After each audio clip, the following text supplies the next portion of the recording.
In the remote desert of the American Southwest, there are places where even the bravest will not go at night.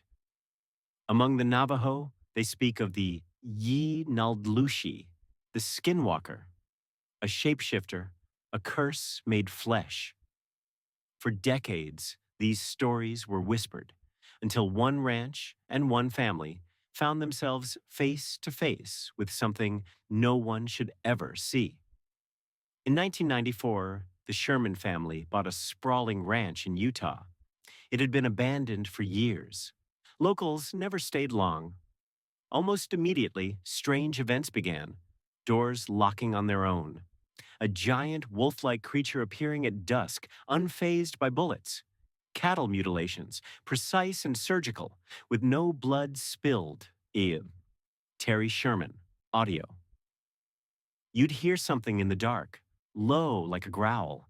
Then the air would turn cold, and it would be right there, watching. Too big to be a wolf, too smart to be an animal. One evening, they watched as a huge creature approached their corral. At first, it looked like a wolf, but its eyes reflected a human intelligence. Terry shot it with a rifle. The bullets tore flesh, but the creature did not stop.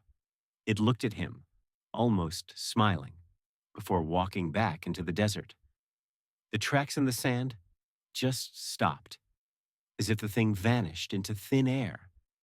The Navajo elders explained, "This is Skinwalker land. Long ago, a curse was made here. Those who practice the dark path can take the form of animals, but they pay with their souls." Sherman Ranch lies on a path where these skinwalkers are said to cross between worlds. In 1996, the Shermans sold the ranch. The next owners and later government investigators documented strange lights in the sky, voices in unknown languages, creatures that appear and disappear without a trace. Video shows three bright orbs hovering over the ranch, then merging into a single light. Moments later, the camera shakes violently as a dark, humanoid shape crawls across the ground, faster than a man can run. Voice shouting on tape, "It's on the fence! It's crawling on the fence!" When investigators combed the area, they found footprints that begin as human but transform into paw prints, carcasses of cattle, organs removed with surgical precision, a dead wolf pelt, warm to the touch, but no body attached. This is where the line between legend and evidence starts to blur, because the more they tried to document it, the more the land pushed back. The Skinwalker curse did not stop with the Shermans. From 2000 onwards, the surrounding desert has been a hot spot of sightings. 2012 audio recording from hikers. "Something's walking around our tent. It's not an animal. Stay inside. Stay." 2021 dashcam. A highway patrol camera captures a naked, emaciated figure crawling on all fours across a road at 3 a.m. It moves like an animal, then stands like a human and runs into the desert. Police arrived. No footprints were found. Local Navajo guides warn, never whistle at night, never speak its name aloud. Once a skinwalker sees you, it follows. Elder, interview. You can shoot it, burn it, pray over it, but it comes back. Because it is not just one thing, it is many. Even today, the ranch remains fenced off. The U.S. government still investigates quietly without telling the public what they have found. What walks in the desert at night? What wears the skin of animals but moves with the hunger of something older?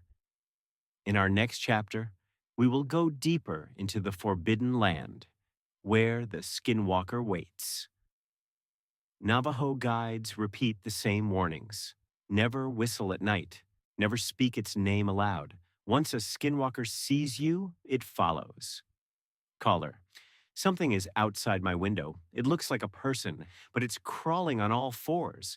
Its eyes, they glow red. Operator tries to calm her. Caller. It just stood up, Oh God, it's smiling. Line disconnects. Police arrived. House empty. Tracks appeared human to paw halfway down the driveway. A team of researchers entered the restricted area of the ranch. Thermal cameras captured a tall figure standing in the sagebrush. It had no heat signature, only a black silhouette.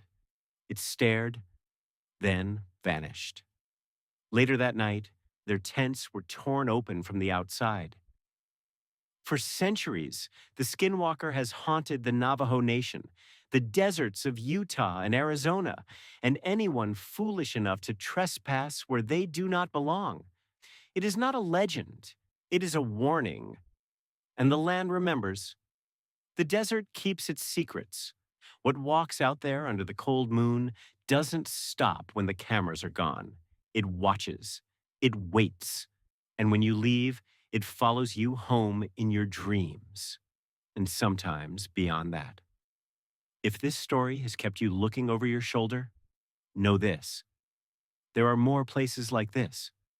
Abandoned hospitals where the lights never turn off. Forests that swallow people whole. And towns where the past has not died. Every week, Fear Diaries opens another case that blurs the line between history and horror. And every week, that line gets thinner. So if you dare, join us. Subscribe to Fear Diaries and be ready for the next door we open. Because out here, in the world's darkest places, some stories are still being written. There's a canyon in Arizona where even the locals refuse to walk after dark. The Navajo call it Tse Bitai, the winged rock. But those who have gone there in recent years know it by another name, the Skinwalker Trail. 3 friends from Flagstaff set out to hike Cañón del Muerto. It was supposed to be a simple overnight camp. Their phones captured everything they saw and heard until the final hour.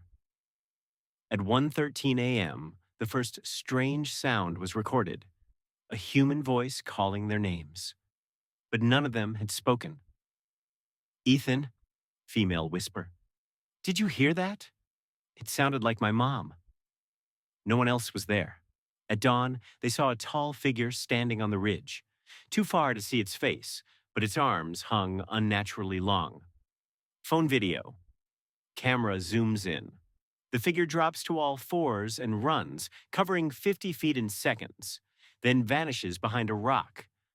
By the second night, they decided to leave. But the path had changed. Where the trail used to be, there was now only sand and strange tracks. The tracks began human, then became clawed paw prints. As they packed, something screamed from the cliffs. Not an animal, not human. A distorted, high-pitched sound that made their cameras glitch. Final phone recording. Run, run now, it's behind. 2 days later, rescuers found tents shredded, backpacks torn open, 2 hikers alive, 1 missing. The survivors refused to speak publicly.